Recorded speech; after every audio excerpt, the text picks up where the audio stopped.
زانین زیاتر گفتوگۆ لەبارەی ئەم بابەتەوە بکەین بزانین لە عێراق تەنیا چارەسەرێکە دانراوە ئەو ژەوەی کە سزای خاوەنکارەکە بدرێت یاخود ڕێکاری دیکەش هەیە و کۆمەڵە پرسیاری دیکە تایبەت بە داهاتووی منداڵانی کار و باردۆخیان لە ئێستا چیان بۆ ئەکەن ئایا بۆ خوێندن ئەیانگەڕێنەوە یاخود نا لەگەڵ حەیدەر ئەلقوڕەیشی سەرۆکی ڕێکخراوی داهاتووی منداڵان کە میوانی کوردستان 24 سپاس دەکەین بەڕێز حەیدەر. با سەرەتا بەوەوە دەست پێ بکەم چونکە ئەم کێشەیە ئەبێ هۆکارێکی هەبێت کە ڕۆژ بە ڕۆژیش زیاد دەکات.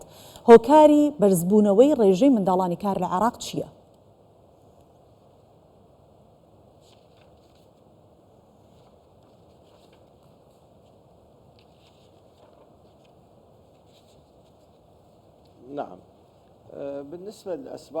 پەیوەست بە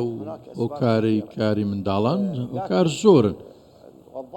بەڵام ئەگەر ڕوونی بکەینەوە بە شێوەیەکی سادە ئەوەیە کە هۆکار و پاڵنەری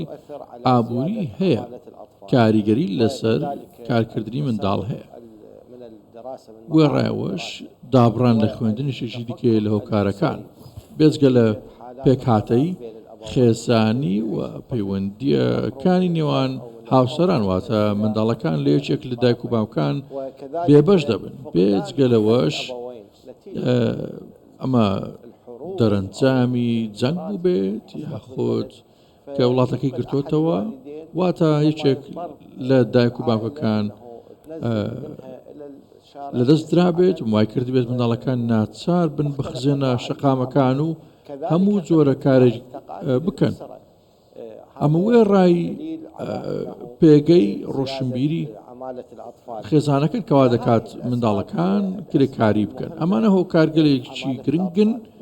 پەیوەندیان بەوە هەیە. باشە بەڕێز حەیدەر، ئەو مەترسیانە چین کە ڕوبەڕووی منداڵانی کار دەبنەوە؟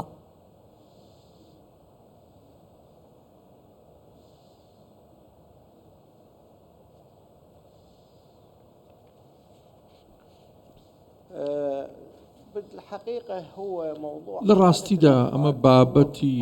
کرێکاری منداڵ بە خۆی لە خۆیدا هەربوونی دیارەکە کێشەیە،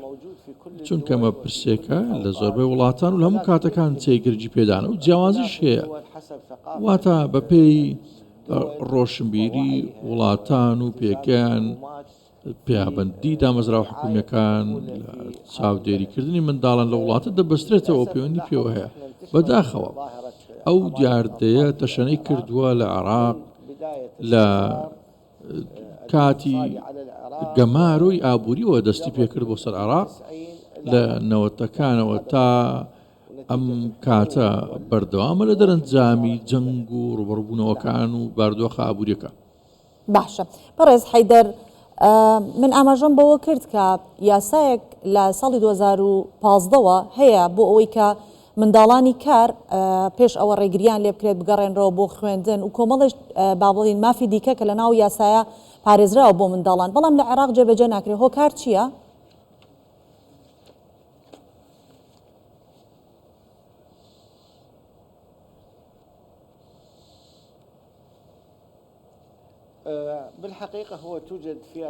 لە ڕاستیدا هەندێک یاسای زۆر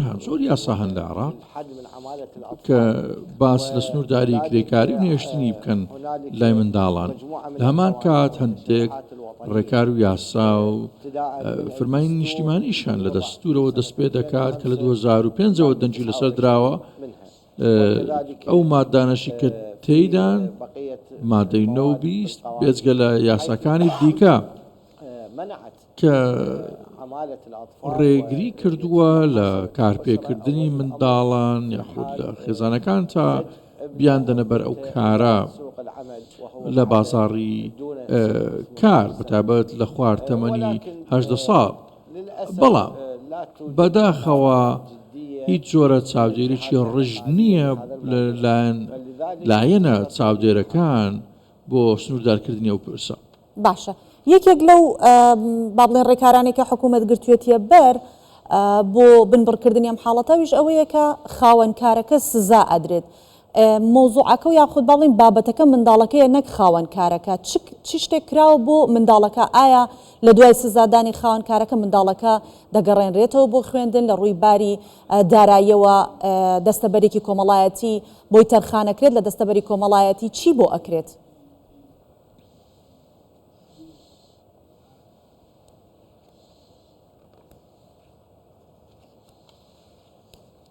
طبعا هو شوف بڵێ تەماشاکە هنالك حلول هەندێ چارەسەر هەنە بۆ ئەوەی حکوومەت بیانگرێتە بەر بۆ سنووردارکردنی کرێکاری منداڵان بۆ نمونە دامەزراندنی چاکسازی و ناوەندی پەرپێدانی توانەکانیان بۆ لێکۆڵینەوە بۆ چاودێریکردن بۆ دۆخی ئەوان و خوێندنەوەی دۆخی ئەوان بێجگەلەوە بۆ ئەوەی وا بکات فشار بخات سەر خێزانانی کە منداڵەکان ناچار بەکارکردن دەکەن بۆ ئەوەی بتوانرێت دۆخەکەوا لێ بکات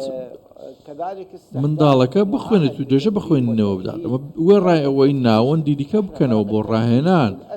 بەداخەوە ئەو جۆرە چاکسازی و شیاندنی توانانە لەو ئاستە نین واتە ئاژانسێک ناوەندێک شتێکی بۆ شێوەیە نییە کە بتوانرێت کار لەسەر پەروەردەکردنی ئەوان بکات ولا غيرها من الجهات ذات العلاقة واتا هیچ کەم لەلایەنەکە كذلك يجب إشراك منظمات المجتمع المدني ئەمە وێ ڕایەوەی کە لەلایەن کۆمەڵگەی شارستانیشەوە پێویستە ڕۆڵ هەبێت و خۆبەخشی هەبێت بۆ ئەوەی بتوانرێت کار لەسەر ئەو پرسە بکرێت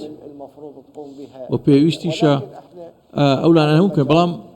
الدولة يعني تحاول